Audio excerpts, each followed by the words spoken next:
I have been taking pictures for more than 10 years now. I have photographed acclaimed artists, rock stars, and prominent politicians. But the work I value most are my photographs of unknown people. In the mining tunnels of Tiwalwal, the mountains of Arakan, and other nameless faces from countless journeys in the countryside. This past year, I had a different kind of assignment. It served to remind me why I'm not cut out to be a news photographer. I have such a difficult time keeping a distance from my subjects. The assignment is long over, but their faces and voices remain. The faces and voices of children I met in Cebu, Ormoc, and Dipolog.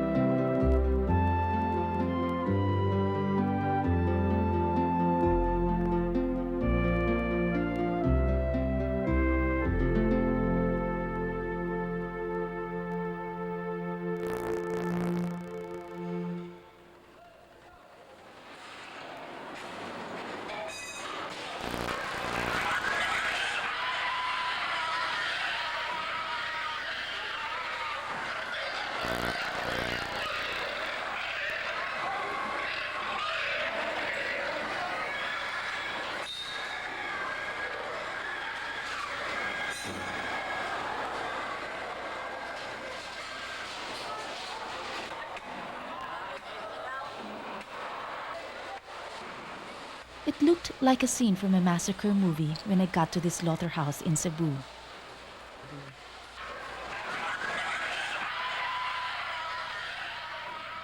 With the deafening screams of pigs being stunned by electric shock, and the overpowering stench of animal waste, piss, and blood. This is the best slaughterhouse in the province of Cebu. They say it's modern because here, animals are butchered with machines.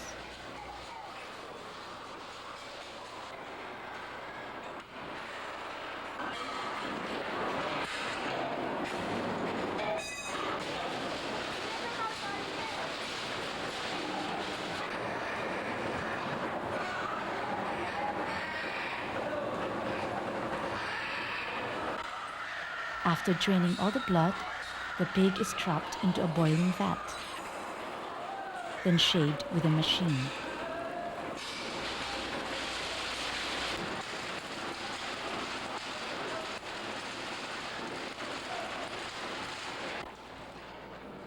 Slaughtering is done from 10 at night till 3 at dawn, so the meat can get to the market before morning.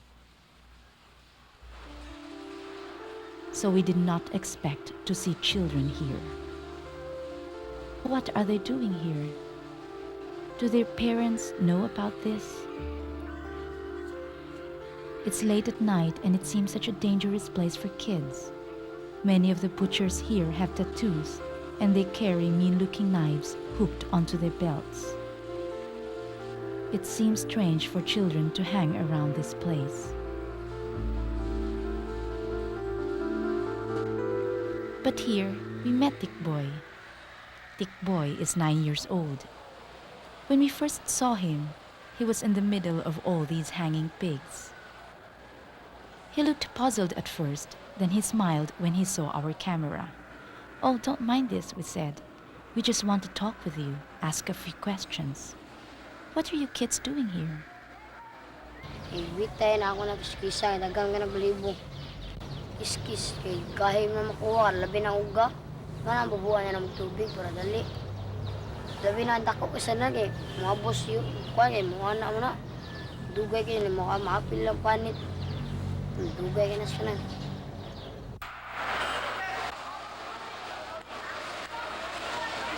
These boys shave off hair that the machine cannot reach, around the snout, ears, and belly. Buyers don't like hairy pork.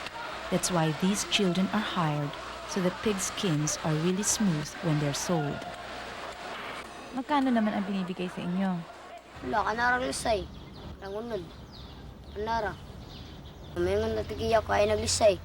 Paano ko tambok? Say, mayingon, kaya nagliyo. Paano ko kunod? Mayingon, ano na, ikaw, uli na rin ikaw. Hindi siya kusad. Mawari na ang trabaho. Mabuntagay. The children are not paid any money. The butchers just let them slice off slivers of fat, cartilage, or meat from the pigs they shave, but not too much, because the owner of the pig or the manager of the slaughterhouse might notice. Still, the boys manage to filch a little more when no one is watching. Di na yung bayro, di na nakaduot. Kuha naman, isa yung unod. Di na nakaduot, mong bayido na. Gawin na lang ba, kanang pas lisay, humumok na. Hindi na natin mulay kaya ang disgrasya. Diretsuan, samad, di manalawang.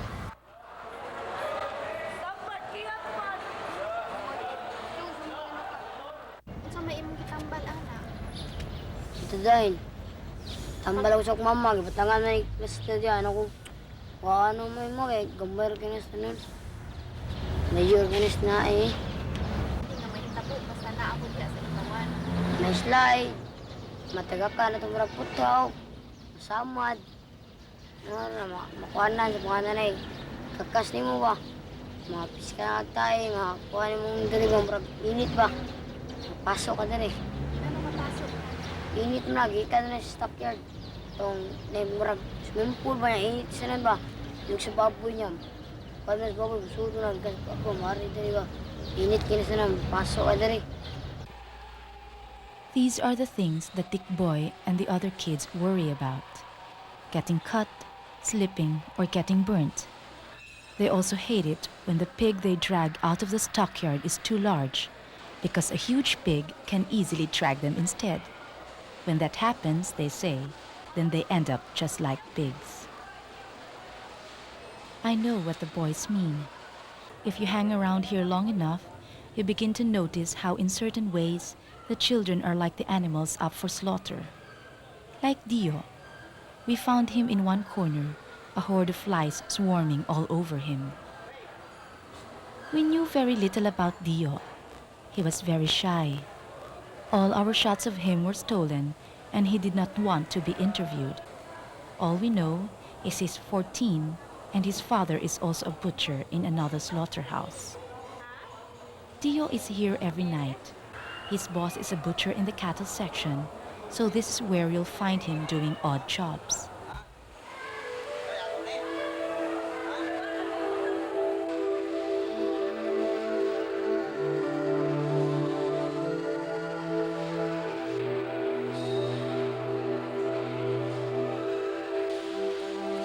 I don't know where this boy gets the strength to do all that he does. He's barely skin and bones.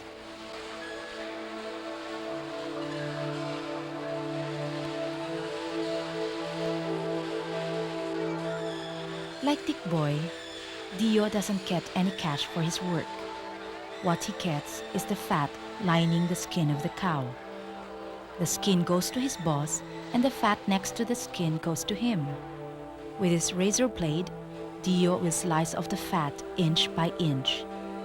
This is all he'll get for his night's work.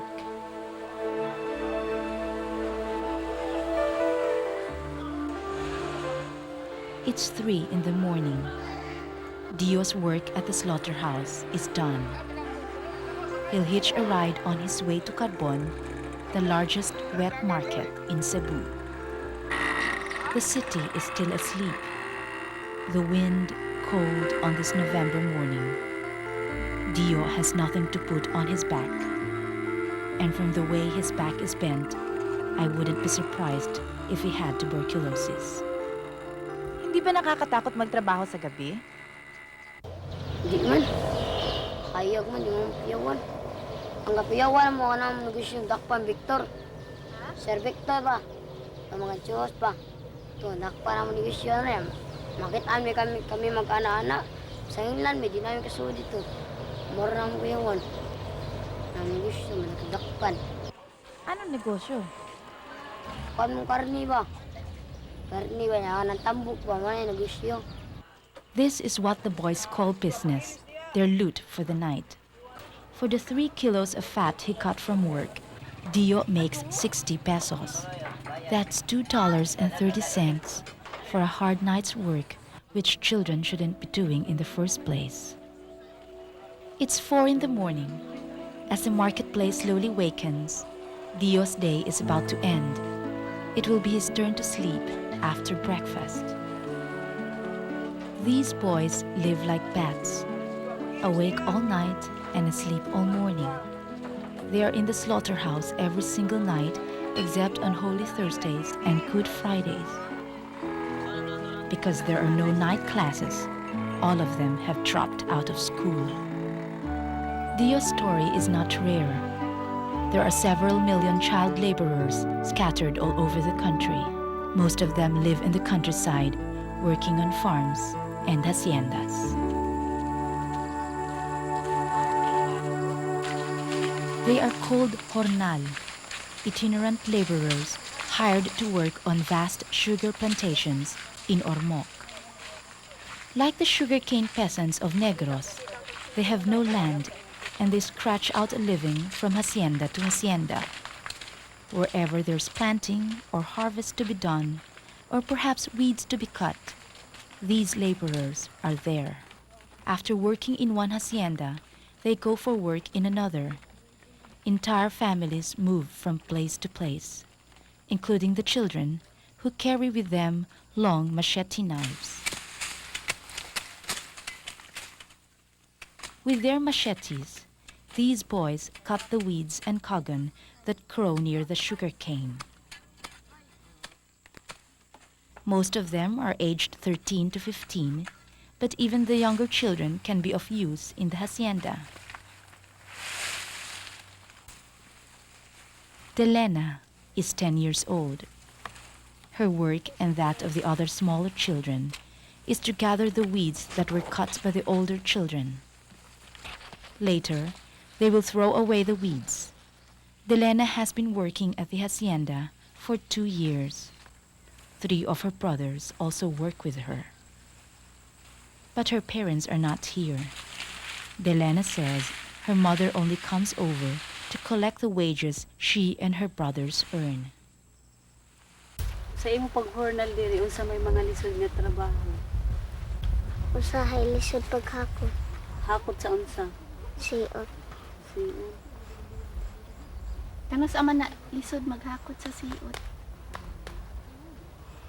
Kanang udto. Delena and the others make 26 pesos a day. The foreman says the smaller children get paid only $1 a day because they can only do so much work. Delena still wants to study, but her mother made her quit school. She says she did not even finish first grade. Paeskulahan unta ko. Tulo ka adlaw usahay do kaya. Kuan sa tulo sa adlaw ang trabaho. Sugot ka ana? Sugat unta. Na manong iundang man ka. Paundang ko. I have heard this story before from other child workers. During the planting or harvest season, their parents get them to skip school a day or 2 a week. So the children spend 3 days at school and 2 days at the hacienda.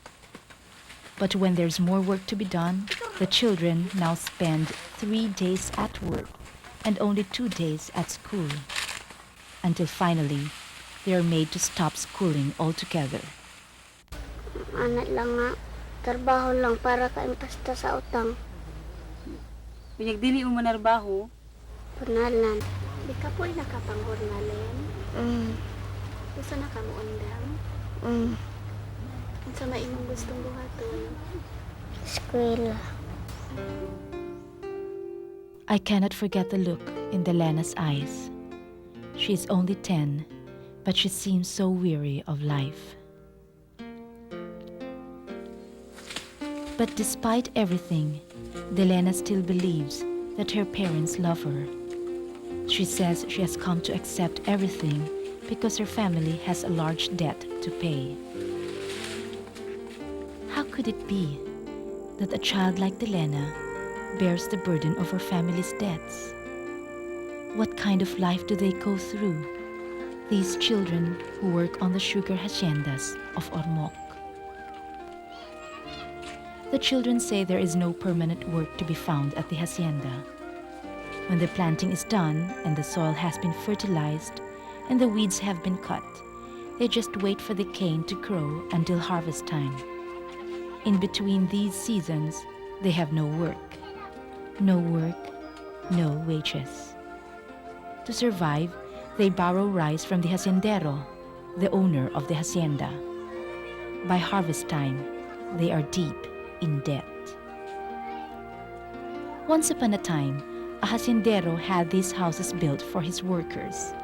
This is where the child laborers live, children like Cito, 14 years old.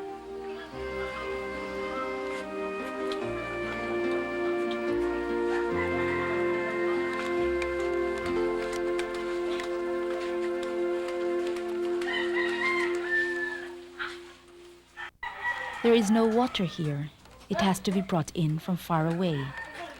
There is also no toilet, and what is left of the roof no longer provides real shelter. Cito's mother and father are both workers on the hacienda. Cito's father is only 45, but he has been disabled from falling off a truck carrying harvested cane. Cito decided to join his mother and work on the hacienda, if only to add to the 40 pesos she makes a day. Cito quit school. Ako, wa ko magkuhan nga mo trabaho gid unta ang ako anak ba sa kuan ba. Ang ako unta gid gusto mo eskwela siya.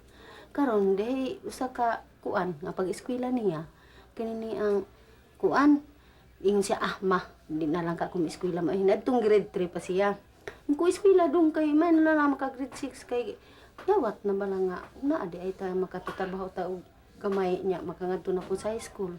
Siya kana na ang murama na ang kuan kaayo may murag di sa kaayo ko kakaya sa kanang mga leksyon ni ko kamao kaayo. Like Cito, many child workers find their lessons difficult because they are often absent from school. When they can no longer catch up in class, they drop out. Cito's father and his grandfather could not escape the desperate poverty of life in the hacienda. Cito quit school after 3rd grade. Chances are he too will suffer the same fate. A child worker today, a hacienda worker for life. Cito's future is bound to the cane fields and to a never-ending cycle of debt. So nang may trabaho din sa sinda. Kay tagas man ng tubo sa may gunahon nga tagas man ng tubo. Ya, dili naglisod ang mga hurnal na patrabaho. Naglisod kita. May pautang nga bugas atong una pa tong buwan ika panar ka buwan ika 5 ka buwan ya wala sa nagpotro pautang. You can tell by his eyes and the way he speaks. He seems no longer a child. At a young age, these child workers worry about whether there will be rice to cook for lunch or supper. But when you look at their build, you will mistake them for much younger children. This boy is 14, but he looks only 10. The children say it's because they work so hard but eat so little, so they do not grow as they should. This is not all the children must face. There are other risks in working on the hacienda. Bakit kailangang matalas na matalas ang mga machete nyo? Pero putol sagbot ug habulan na dugay kay kaka sagbot. Sumbot nagpigipi, piyong ra basta di maputol og mamatarasan. So punta sa kapatas. Na kay nadlaw. Na. Abtan kasi mo oras sa laga habulan ng masiti. Nang nakait. Mao ko mo sa jiwo. Isig kauban nga dugay kay kakaputol. Mo sa kapatas sa mga sa kapatas di kanon tayo man na. Kurang sa kapatas. Ano sa kapatas noon?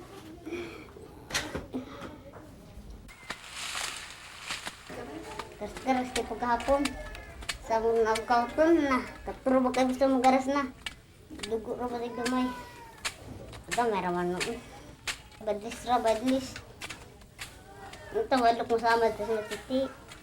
Ha? Di ito wadlok masama ito sa matiti, kanadabang garas-ras tubo. Lagi tayo masama sa mga chiti. Na, ay, daghan. Kasi, kanada siya rin saransan. Richie Saransan. He was only 10 years old when he started working on the hacienda, cutting grass and applying fertilizer. After a year, he was harvesting cane. Now that he's 15, he can do any kind of work that's needed in the cane fields. Buwagay, gagawin pa tayo. Trabaho na. Pagkudapit ka daw sa machiti. Nubo na. Ang magguna. Kuyog mo na samahan. Tabang ba kuyog? Guna-guna. Lagi say nga hago jud kay nga init. Lingiingid kay nga init ba nya mo ang uwan. Pagkagabi na, lahi na kaya rukan. Maran ako takigan. Pero ang mainom ra ko ang tablitas mo utang ako inahanog ako nanay og tablitas nya. Di mana aw, mayar po lang Ginoo mawara pagka ugma tubo na sad. Karga. Nausay makautang mi. Siguro mig trabaho patay-patay. Pagka Sabado, sildo naman gina kubraho namo. Na ihatag na iintrigar na ako sa inahan. Pag ana, adi may tagaan kay adi ko tagaan kay kuan man nama may utang na itang karon kay niagi mi karon si manahag sa gatos amo konsumo 200 pagkasunod si manana maniguro mig trabaho patay-patay trabaho jud pagka Sabado di gyud mo tagaan kwarta kay ang amo utang nakautang mi atong pag atong niaging si mana kay kuwang man may lurag mga kwarta palay pat bugas ya ilang mahog sagdan bis ibol ug bunargo audit bul. I don't know if Rich is just trying to be funny. After all, we Filipinos are like that. If we think we cannot change a situation, then we joke about it. Many would say, children have to work if that's the only way families can survive. What will they eat if they don't work? And how can child labor be bad when children are only helping their parents? They say, there are millions of child workers, but it's natural for a poor country. There's nothing to be alarmed about. Could they be right? Does wrong become right because people accept it?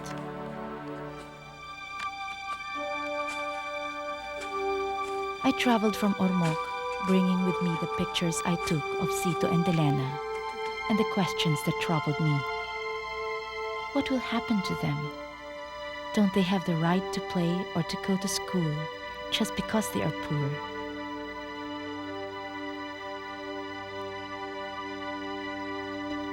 I found my answers at a small wharf in Dapitan, in the southern part of the country.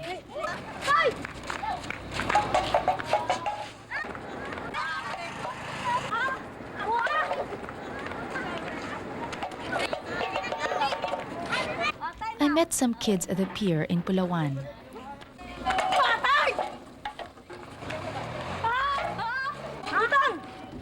Moklo, missing a few teeth, chinky-eyed and loud-mouthed.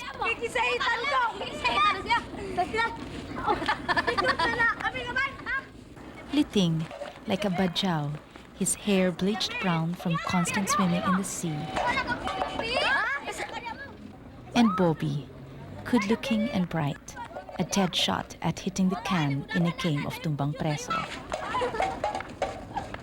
When we first met, they seemed to be no different from other kids.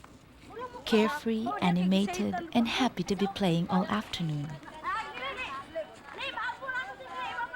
But then they asked me to come back to the pier at nightfall. Why, I asked. Just come, they said.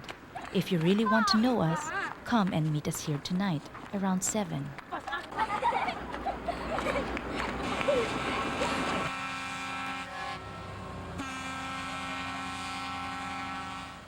It was nearly 8, but I still couldn't find my new friends. Maybe, I thought, the kids just played a joke on me. I decided to take pictures around the docks while waiting for them. A barge loaded with cement had just arrived from Ilican. The stevedores were busy with their work. Clouds of cement dust rose as the bags were unloaded. No wonder their faces are all covered up. As I moved closer to the barge, I noticed tiny figures moving in the dark. I could hardly recognize them. Those kids who a while back were happily playing tumbang preso. They hadn't stood me up after all. This was what they wanted me to see.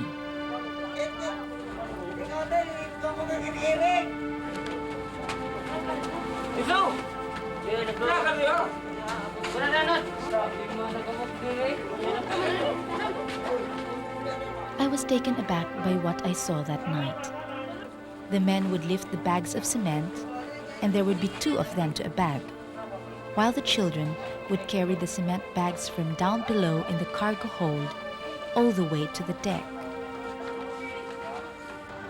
What is this? Why are the children doing the heavier work here? There's not much air down below the cargo hold, and with so much cement dust anyway, we dared not breathe in too deeply. It was dusty, hot, and dark inside the cargo hold, and the barge swayed with a tide which made us dizzy. How could the children bear this?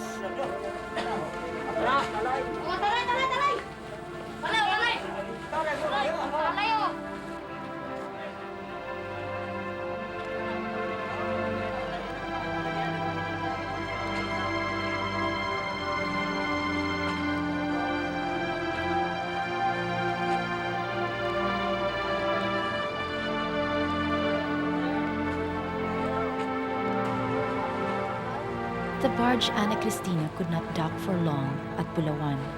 It was due to leave the next day for another port. They had to empty the cargo hold as quickly as possible.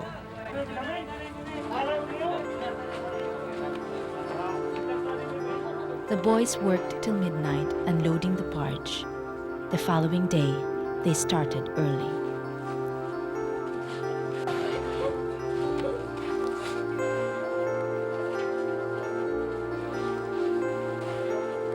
Every sack they carry weighs 40 kilos. That means the sack he is carrying is even heavier than he is. And for this shipload, they would have to unload 12,000 bags of cement. Lift, carry, unload. Lift, carry, unload. Round and round they went for hours.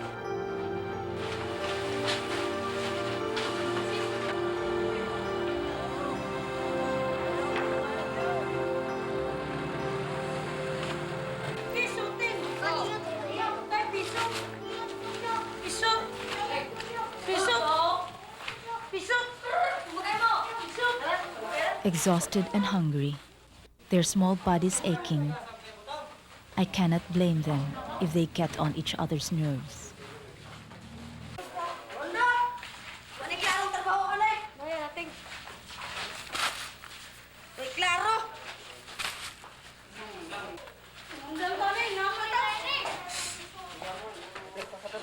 The grown-ups here are so unfair.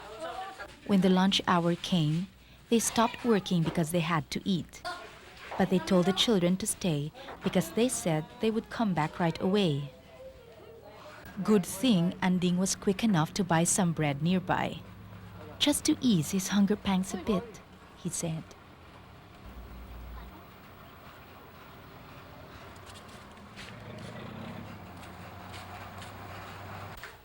It was already 1 in the afternoon, and the boys had not eaten yet.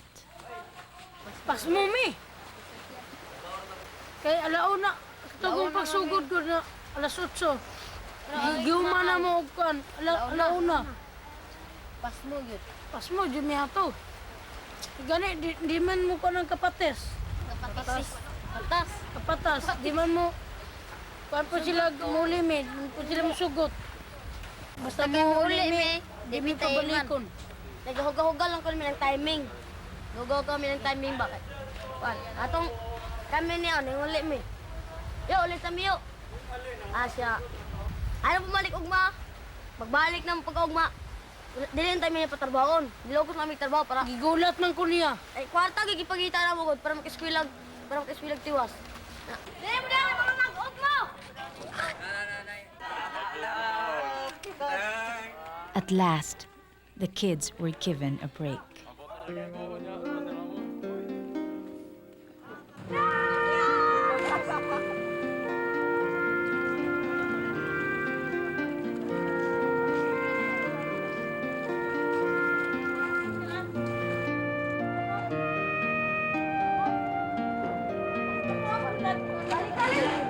They have only one destination, Grandma Marcela's store. The tuba here is good. Tuba is a coconut wine.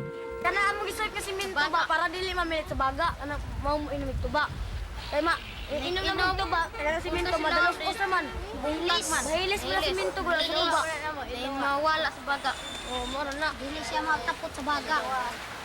The kids learned this from their foreman.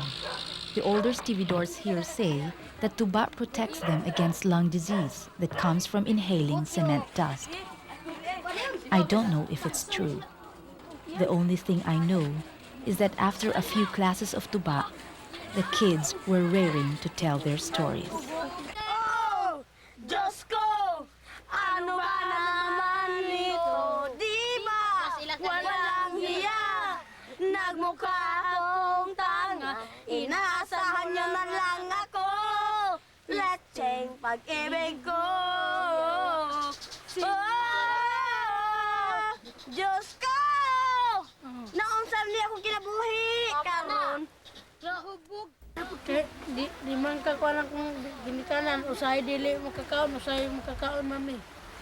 Nga, magtrabaho na lang ko, tabang na lang ko sa kong ginikanan kay akong papa, hubog man, ulian raman akong mamag kulatahon.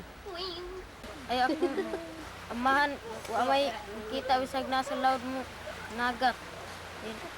Ako, trabaho lang kong lugos. Ako, ganoon ako nga, luoy akong mga ginikanan ba, agad pinangita, magbulat sa init, anong barko, magrindagan, luoy ko ba. Trabaho lang yung yun. Mga roller din ka na, karyola. Ibo mga ng uban, narbaho. Trabaho lang po ko, ang pangita sa akong amahan, usaraman, pariyaraman namo. Tabang lang kong pangita niya. Kaon sa mga ngod. Eskwela ang mangod, ako lang nitabang o pa niya. Kung mangod, di pa tinodog eskwela kay. Pero ang pinigasto nila. Pa eskwela may anak pagkabuntag. Kitaan man na mo na may nidunggo. Nanggid mi sa maestra, ingon maestra nga. Pwede mo makatrabaho kung hulot na ang kuhan, kung wala na ang karga siminto, balik lang po mag-eskwela. Nya pagka kuha nato kauman siminto na lang po ni sunod-sunod na naman. Lundang na lang noon may. Wala naman. Kung eskwela mig balik, ilang man po mig ano, sawayon. Kung nga mi, Idnunumig absinot sa kay bunot. absinot ko sa kay bunot. Absinot pa, palabsino. Tagi pila ka bulan absin nya. Na, mga absin ba, mga absin. Ikaduha, ingon akong ginanga. Musugot ang mga eskwela, walay kaon. Dapat po na magsilbi ma. Matay po ta ng Piyapan may punta ng anang kuan, may kaon, walay kaon. Dali man biya ana kuan buntag taman hapon, walay kaon. I'm not sure which is worse for Bobby, going to school without eating or breaking his back at the wharf. They can only take a short break and then it's back to what seems like an endless treadmill of unloading cement bags. There are 50 stevedores working this cargo, so I figure each child must carry 250 sacks of cement in 1.5 days. This is not work. This is hard labor. And they are paid only 75 centavos for every sack they unload. Bakit parang mas mabigat ang trabaho niyo kaysa sa mga matatanda? Sila ko na may kadaog ko no. Kami na lang ko na mulukdo ko na may. Kaya og kabahay na mo, kahit kami tigdawat. Nga, at mukha man to, itsa mo man, abugabog man to. Di man gud mi kadaw pa ng siminto, itsa na maglayo gud. Sila kaya kadaw lang. Sakto na maglawas, sakto bukog. I find this hard to believe. The men won't admit it, that they would rather have kids carry the cement bags because the kids are short and they don't have to lift the bags too high to get it onto their heads. The men have passed on the heaviest work to the children. They have done so because children don't complain. They're docile, and even if the pay is low, they do not make a fuss. They do not ask for benefits, and if there isn't enough work, it's easy to fire them. Balik, Renoy, balik! Maganda ka ba? Nagkatawag na doon! Anong ugali ng kapatas nyo? Kana si Pinoy, isog mo na. Kayo, daming taon nga dakog tigog. Nigba, at kaka na mo! Mahala na. Ninaikan ba? Iblaron. Mulok doon siya Morning. sa sakom, uli. Eh kami, banak trabaho. Og gamay ra ang tao, mutabang siya. Og dagang tao di man siya mutabang. Tabang. One afternoon, we chanced upon the man the children didn't like very much. So this is Pinoy, the children's foreman. Nga nung mga bata man imong gikuha nga laborer. Kami dili mo gustong mga bata kay kana may policy na sa among liburin yun. Ang mga ginikanan na hangyo kay pagka man standby man na sila sa pantalan mga awat niya. Ay, patarbaho nung kas mga awat. Mangulikta daw sila sa ilang sweldo. Humana sila kisulduan, labi, ganun. Wa man lagi sila kakuha. Ang iyang mga ginikanan minanilo. For this shipload, each stevedore earns $4.50 for 2 days' work. But the kids get to keep only a few cents of their hard-earned money. 10 pesos. Ako, usa kong kabahin lang. Gagmay ra sa kong nan. Amo amam, tag 5 raman. Akong kabahin lang. Akong sa kabahin. Kuan man, di man ko mangaya, magtagal kong tagal kong mama pila ihatag. Sila kay ihatan. Usahin ay tag 10 para kuan ba, pang snack. Tagahan ko sa kong inahan. Sa isa ka barko, Jis. Taba, naman ko mag-uula na sa kay Gisra yatag. Sabot ko ning duwa. Pero kaning nagtrabaho ato tagaan tag Jis akong inahan, mag-uul man ko kay Gisra nya kapoy kayo. Gisra. Pero una-una lang daan, pero saktong ginalagay kay ako para maka-eskwela ko balik ba, saktong nila. Pero mag-uul ko ng taga Jis. Kulang ko snack. Naro to. Nga nung dili man ang mga bata makuha sa ilang sweldo.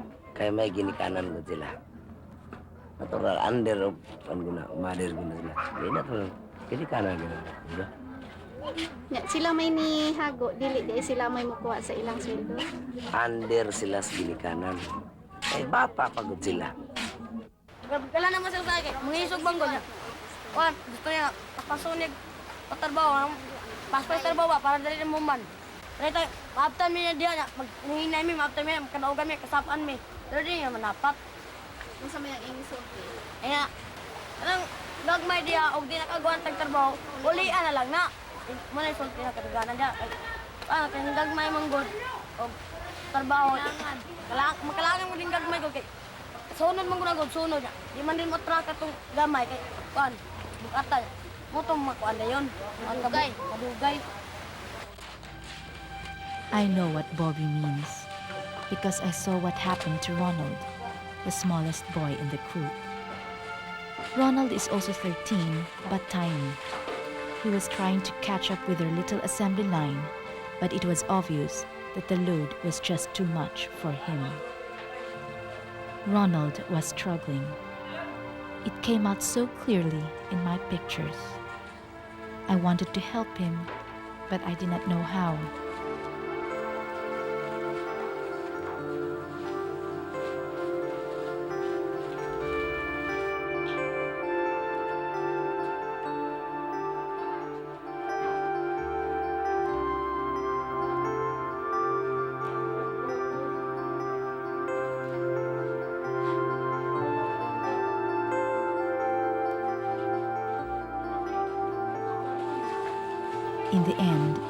could not bear it any longer.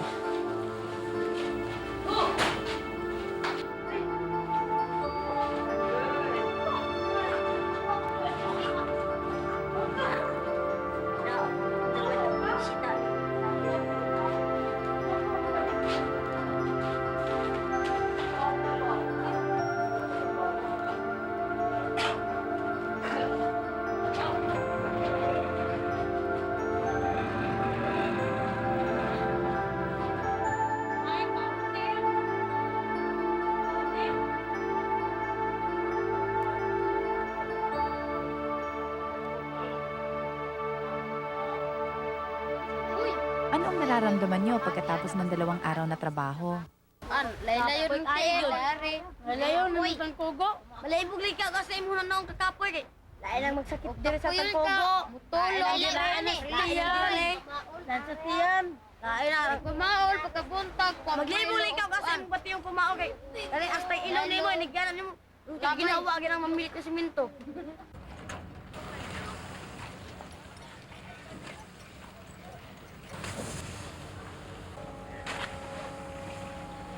Kay kabahin ng abog. Reklamo juga ang abog yun. Reklamo juga na kay. Di ka na imang abog, usap po na yung makadala og ka daw sa lawas. Kay kuan god. Parang abog masuyop na to nya. Mamit na to ilong, dire sa ilong, sa ilalom. Lugos ta kaginhawa din ana. Nagsoy pa to sa baba. Ani ba dito sa ilaw pilit mo sa baga god. Amaya kay tamigmas ana. Nawala ulamay ba? Ana aras 3 ba?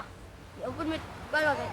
Amot ka sa una, mga dagko may nagtrabaho diya. Mga mas punta sa una. Mga mas. Mga donok noon. Kung amahan, duro mang pagmento sa una di man siya kagwanta sa abog. Undang siya, kuan din siya. Lauran din siya, nagat ng laod. Kuno po huli niyang trabaho.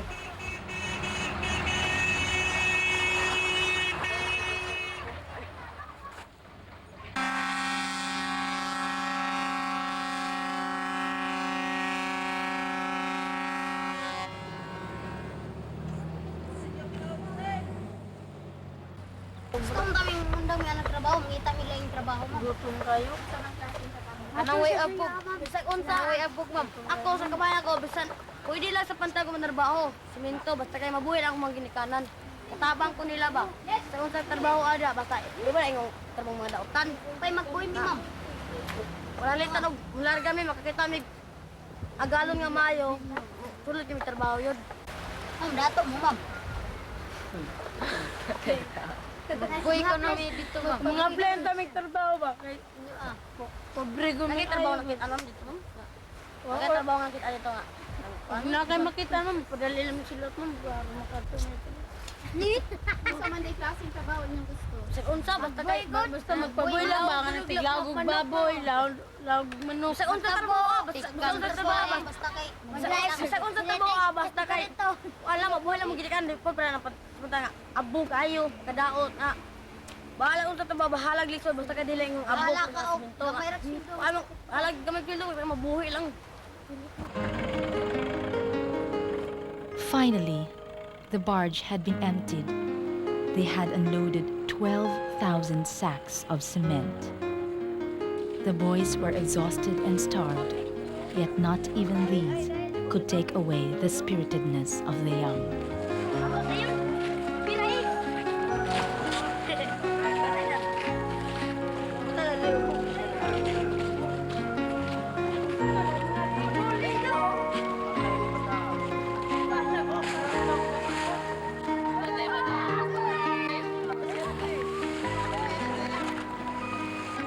At that moment, as I watched them leaping into the water, yelling and splashing about, it became clear to me they will pass through this magical time only once in their lives. This is the only time when they can look upon the world of experience with both a sense of wonder and innocent clarity. In a few years, they will be completely taken over by the world of responsibility. But for now, they are children and it is their right to enjoy their childhood, to feel the loving care of family, to play, and most of all to study, so they can gain the wisdom and the skill to take the leap from merely surviving to really living. Ano ang gusto niyong trabaho paglaki niyo? Ako nagdakop ko. Kung kurson, padra, mga trabaho na. Kayo na kayong trabaho ba? Sa kaklase. Na, tig, paano ko, tig panilig ka ng barko. May, ano mo kurso? Trabaho mo dyan po na. Yan kurso. Nilig barko lang ka, taga-barko lang kita na lang ka. Paano ko? Ay, Engineer. mo deliver lang po ko kan. Sukat. Dako ko. Ang trabahoan kang deliver lang. Kulog. Sa i-deliver. Lamay, napits. Mga bugas. Ko. Dalitan og maning kamo sa eskwela. Padako ko. Ako yung kuang kurso yun. Bugado yun. Para tigsulba na problema ba? I left Pulawan, bringing with me the sighs and laughter of my young stevedore friends and the memory of Bobby's dream. He said he wanted to become a lawyer so he could fix problems. I hope so, because if he continues to heave cement bags on his head instead of go to school to enrich his mind, then his dream will remain just that, a dream.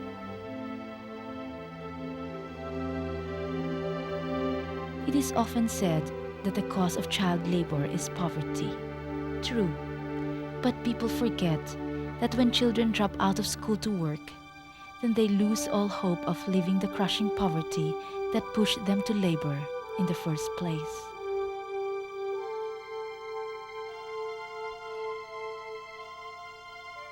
Those who employ child labor have a lot to answer for.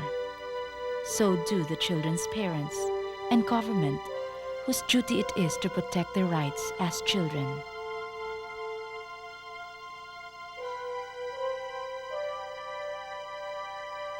But even we are responsible. Even an ordinary photographer like me, I owe this to them. For as long as we pretend they do not exist, or that they are someone else's problem, then the blight of child labor will remain with us,